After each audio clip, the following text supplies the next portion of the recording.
Hi guys! So ngayon nandito tayo sa El Nido sa may Nakpan Beach and syempre ang kasama natin, ang nag-iisang si Ulysses. po. Alam po sa lahat. Ayan, ang bait naman. So, he is also a vlogger on YouTube, right? What else? Ano pa mga platforms? YouTube talaga yung pinaka-main I'm more on ko. YouTube. So, ano talaga yung mga content mo? Anong basically more on niche mo? About trading, yung mga ganyan. About trading. You are also trading. Paminsan-minsan, like, siguro isang trade isang week. Parang ganyan lang yung ginagawa ko. Okay. Kasi hindi ako nagtitrade pag late lang yung chance na panalo yung trade. So, hindi na ako nagtitrade. Oh, okay. So, normally, are you promoting? Like, you're discussing and sharing about trading. Kamusta yung experience mo? And nakaka-inspire ka ng mga followers mo na, na mag-trade din. Oo. Yun yung ginagawa ko. Tinuturo ko ano yung nalalaman ko rin. Ba't ka ba lumalay? Mabaho ba ako? Hindi na. Lumalayo ko kasi yung camera natin, maliit lang yung scope eh. Pero ayun, Ulysses, as a person na nagpo-promote ng trading, how do you find it? Like, bakit mo pinopromote ang trading? And tingin mo, bakit makakatulong to sa mga followers mo? Well, dito sa Pilipinas kasi, yung mga tao hindi pa nila alam lahat. Lalo na yung mga empleyado na kailangan ng side hustle. So, magandang option is yung pagtitrade kasi hindi mo naman kailangan lagi kang babad pagka alam mo lang talaga kung paano siya gawin. Yeah. Diba? Correct. Tsaka talaga malaking tulong sa mga kapwa Pilipino natin. So, imaginein mo, if you're gonna be earning from Forex, just $10 a day.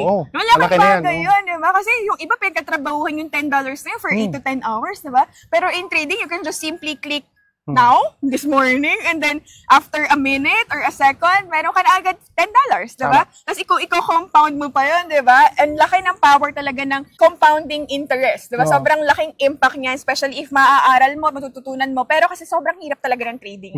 So ikaw, anong ang ginagawa mo para mas matutunan nila at mas maintindihan nila para hindi sila magkamali? Kasi kapag mali yung ginagawa mo, mas malaki yung gastos mo, minsan diba? sasabihin pa, scam daw yung trading. Ano masasabi mo dyan tungkol dyan sa scam daw ang ginagawa ko trading? pagka, lalo na pag mga empleyado yung walang masyadong time na aralin kung paano talaga maging profitable trader. Mas maganda mag-copy trading na lang dun sa mga experience ng mga traders.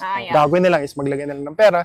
Tapos kung ano yung trades nung kinopya nila, yun hindi matitrade sa account nila. So yan sa pinakamagandang pwedeng gawin, lalo-lalo na sa mga busy na mga tamang empleyado gusto ng side hustle. Exactly. Kasi buti na lang, dahil sa digital power ngayon, before kasi, di ba, di talaga kailangan ikaw yung mag-execute yan, di ba? Or yung iba nakikisabay sa mga ibang trader, parang nagbibigay sila ng pera doon, makikiride sila, parang magko-corpo trading sila. Pero ngayon, since meron na talagang mga platform, especially si XM, di ba?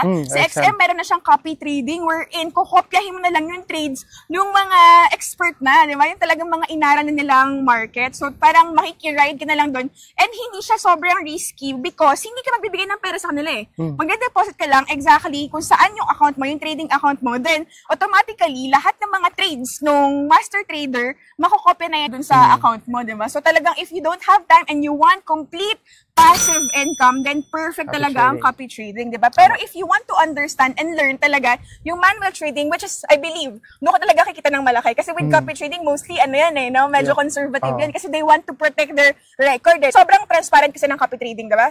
Like, lumalabas lahat dyan, yung drawdown mo, yung risk level mo, yung mga trading pairs na tinitrade mo. Yeah, pati yung mga pairs na tinitrade mo, kung profitable ba siya. So talagang sobrang transparent yan. Talagang makikita mo kung pangit yung trader or magaling yung trader. Di ba? Kaya talagang dapat pinoprotektahan yan. And in order for them to protect their track record, kailangan sobrang conservative lang ng trade. Kaya sobrang medyo maliit lang yung kinikita dyan. So, right now, you're part of economy, right? Hindi ko lang trabaho masyado eh. Pero isa din yun sa magandang solusyon sa mga beginners na gustong matuto mag-trade kasi meron namang mga educational pinoprovide yung economy. Exactly. Tapos yung downside pa, pag nag-copy trading ka, may babayaran ka rin fees dun sa kinokopya mo. Kaya mas maganda pa rin talaga kung meron kang time, kahit step by step, aralin mo talaga kung paano mag-trade yourself. Iba pa rin talaga kapag you're investing in your knowledge. Not unlike kung kunwari, aasa ka lang sa passive income. Diba? Pero kapag nag-i-invest ka sa knowledge mo, inaaral mo talaga yung market, habang buhay yung knowledge. So, exactly. So, tapos kagandahan is, hindi na kagaya dati na mahihirapan kapag kailangan mo pang mag-join ng mga malaking seminars para matuto. Correct. So ngayon, kagaya sa economy, meron na silang mga academy sa loob na pwede ka matuto. May mga live session na ginagawa. Talagang tuturuan ka paano maging profitable trader. Tsaka ang mahal mahal kaya mag-enroll. Diba sa mga formal forex class, parang umaabot 7,000, yung iba pa nga merong 500,000 para lang i-one-on-one ka, diba? So, nakakatawa kasi dumadami na yung mga taong meron talagang dedication and commitment na makapagturo sa mga kapwa Pilipino. Kagaya sa'yo. Diba? So, talagang kumbaga, it's no longer just a job, it's no longer just, alam mo yun, for the content, it's more of the vision It's the mission of us na talagang makatulong sa mga kapwa Pilipino natin. Kasi talagang malaki yung mababago sa Pilipinas. Kung marami talagang kikita, sana ma-regulate na. Sana ma-regulate na, no? Pero, ano sa tingin mo, bakit kailangan nilang matutunan ng forex trading?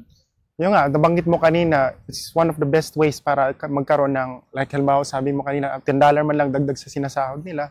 Which is majority sa Pilipino, yun yung agad yung iniisip magtatrabaho. So, kailangan ng side hustle kung gusto mong hindi habang buhay magtatrabaho. Correct. Para sa'yo ba, ano ba ang financial freedom? Yung wala makikialam din sa'yo kung anong oras ka gising. Yun yung pinaka-importante sa akin. Tapos, financial freedom, sa akin, okay lang sa akin, hindi ganun kalaki yung kinikita Iwan ko sa inyo. Para sa akin, okay lang sa akin siguro, kahit hindi na ako siguro million naman, okay. Million naman, okay na yung million. Yun yung pinaka-goal, Pero marami ka na magagawa.